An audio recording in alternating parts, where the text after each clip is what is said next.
Hi, welcome to the video. My name is Dychronic, and today we're taking a look at my top 10 PvP specials in Destiny 2 Season of the Haunted. And of course, as always, I have made a spreadsheet for this video, which can still be found at my Discord server, link in the description down below on the channel #SpreadsheetStocks. And something important to note is that I do know there's an update to a lot of these weapons that are in the top 10 that's coming soon. Right now, of recording this video is actually July 3rd, and this video is going to come out a little later than that, and there should be an update between now and then. This update will actually change a lot of these meta weapons, including nerfing Lorenz Driver, updating certain ammo economies, like for example Eriana's Vow to get a lot better, and things like that. But for the most part, the top 10 should be mostly the same, and keeping in mind that there are 10 different options. So this is just a video to show you what's going on within the meta, and not to just say only use number 1. And of course, videos like this would not be possible without the cute animals on screen right now. Truly the glue that holds these videos together, and truly the reason why you keep coming back, right? But more specifically, thank you to my patrons on Patreon, because without their help, I would not be able to make these spreadsheets, as they take a lot of time every week to update and change. If you want to see them continue, link in the description down below.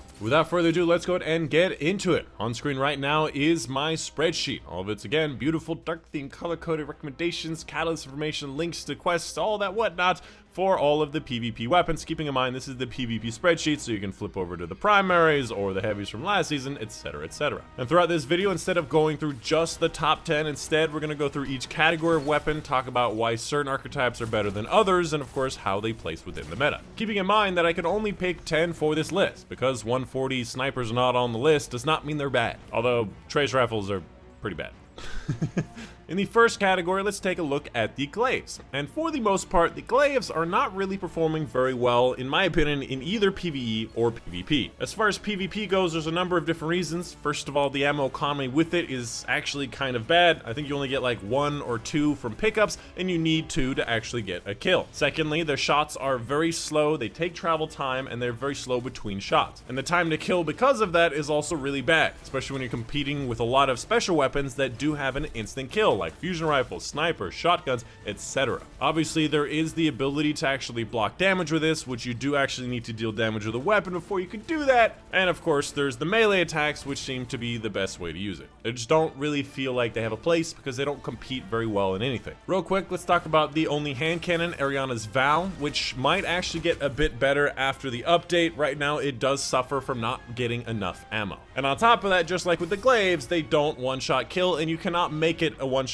kill with any of the damage buffs anymore. Most of the time when people use this, they're going to use it in a wombo combo, Eriana's Vow plus a bow or another hand cannon to be able to finish off an enemy. Following that, the only special sidearm, we have the Forerunner, which is not a bad option. It does a pretty good amount of damage. It feels good to use, but I personally find that I run out of ammo pretty quickly. And again, it's not an instant kill special weapon. Up next, let's take a look at the trace rifles. And the trace rifles are pretty much the same as they've always been. They just feel like a slightly higher damage auto rifle. I believe they have a slightly faster time to kill than auto rifles, but they have very poor ammo economy, which again could be changed after this update that I mentioned before. And if you like auto rifles, you may end up using a lot of these options, especially wave splitters being an excellent option as far as trace rifles go. But then again, they do not compete with instant killing special weapons. Following that, a big category, we have the special ammo grenade launchers. And the special ammo grenade launchers, ever since they made it so scavenger doesn't work in the Crucible anymore, have fallen off pretty considerably, because you have to pick and choose when you're using your shots a lot more. That being said, certain grenade launchers, for example the Dead Messenger or Wither Horde, are still excellent zone control and are very good in both noobs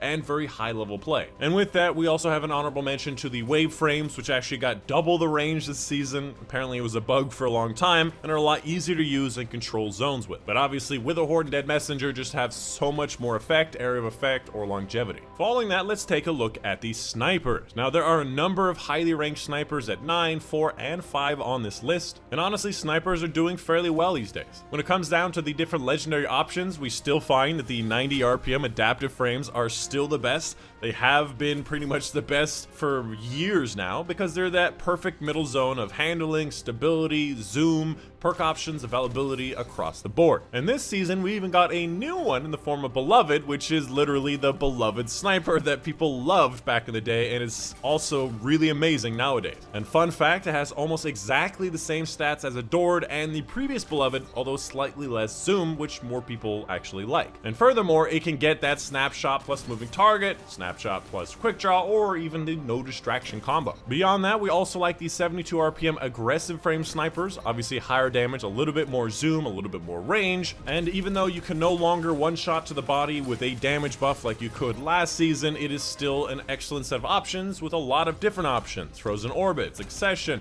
Silicon Aroma from the Nightfall, both of which we find to be a little bit better than the 140s, as the 140s cannot two-shot to the body. Even though they do have the much faster fire rate, it's not often that necessary. And finally, for these snipers, at number 5, we have the Cloud Strike. Now, the Cloud Strike actually received a really big indirect buff this season. Now, if you've never heard of Cloud Strike, it actually has this big lightning effect that happens whenever you get a headshot on an enemy, which kills pretty much everybody around it, netting you a lot of kills very easily. Now, one of the big downsides of Cloud Strike is it doesn't have snapshot sights, which is a really big thing for snipers. Now, I believe last season they actually nerfed snapshot. They made most snipers actually aim in slightly faster. I think they also improved that even more this season. But that's not the buff that Cloud Strike got that was so big. This season, we had a big change to mid-air accuracy, and exotics in general usually have better mid-air accuracy after those changes. Whereas before, we usually considered them worse because they couldn't have Icarus grip that a lot of legendaries or all the legendaries could have. So as all the legendaries got worse, the exotics stayed the same, and relatively, they became better. And as long as you can get around the aiming down sight stuff with a targeting mod or faster handling, like with a feeding aspect, for example, usually Cloud Strike ends up being an incredible option. Up next, let's take a look at the fusion rifles. And for the most part, there are only really 2 fusion rifle options that are worth taking a look at as far as the top 10 goes, and those are going to be the adaptive frames, which we got a new version this season in the form of Burden of Guilt, and the precision frames, which as you saw last season are still doing really well. And we even got a new one in the form of Epicurean. That being said, the other ones are not super terrible. For example, the rapid fire frames you can still use to a decent effect. They did just miss the top 10. Something like Jotun is doing pretty well these days, depending on your skill level and where you are in the Crucible, is an excellent option, but for the most part, these two are going to be the best in the general scenarios. And one big thing to keep in mind is that the meta these days has become a little bit more defensive. First of all, because of the incredible abilities that we have with Void 3.0, Solar 3.0, and Stasis, and of course, mid-air stuff being a lot more difficult because of mid-air inaccuracy. Less people are being aggressive, and more people are being more defensive with defensive weapons, thus coming in with the fusion rifles, on top of the fact that shotguns, you cannot slide shotgun anymore because they're very inaccurate when you do that. So fusion rifles got a lot better relative. Following that, let's take a look at the shotguns. Now, for the most part, shotguns are one of the more popular sets of options, and there are a lot of really well-performing options across aggressive frames, precision buckshot frames,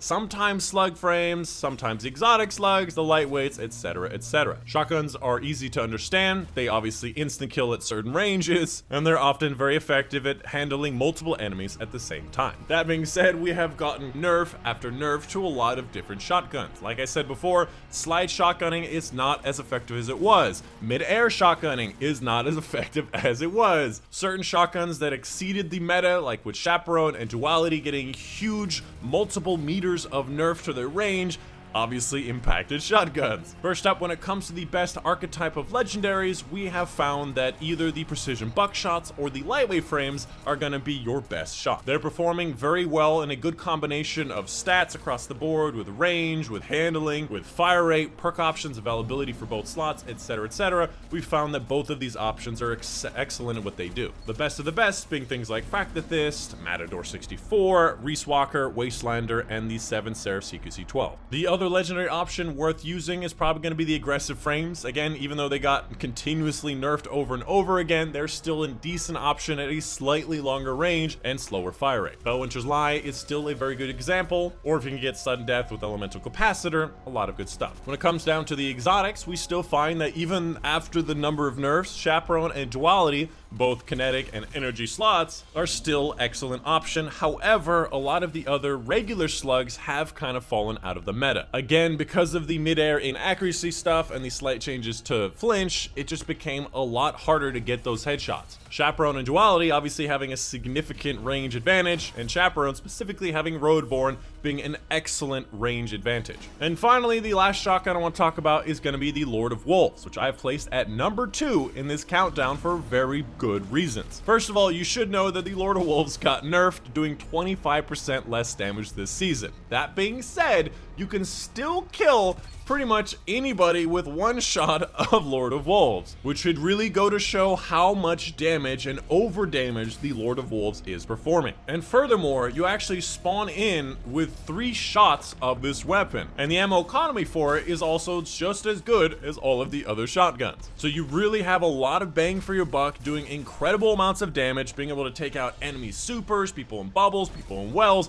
very quickly, very effectively, and because of that extra damage, you can do it over a pretty good range. Just make sure you don't release the wolves. That is just so inaccurate, it is not worth it. And finally, the last category, we have the linear fusion rifles. More specifically, at number 1, we have the Lorenz driver. Now, this is probably going to be the one that's going to be changing the most in the countdown, following that nerf and change that I'm talking about, the changes that we're expecting on July 5th. Now, here's the thing. Lorenz driver, I think a couple seasons ago, was really powerful. It was allowing you to just get really easy kills from good distances with basically no flinch. The way that they changed that is they gave it a lot more flinch. And then this season, they gave you more options to reduce flinch. If you don't know, things like stability and resilience can reduce your flinch on top of all the other things that we have, like flinch resist on the chest, allowing you to get Lorenz driver back to the way it was before. And I think they also talked about reducing the overall flinch increase, which may actually counteract the changes that they're going to give to it again on July 5th. That being said, Lorenz driver with those flinch adjustments became again that monster that we saw a couple seasons ago. Let's hope that the changes to Lorenz driver coming up on July 5th do change it, but not completely destroy it. And of course, a big thank you to my patrons on Patreon.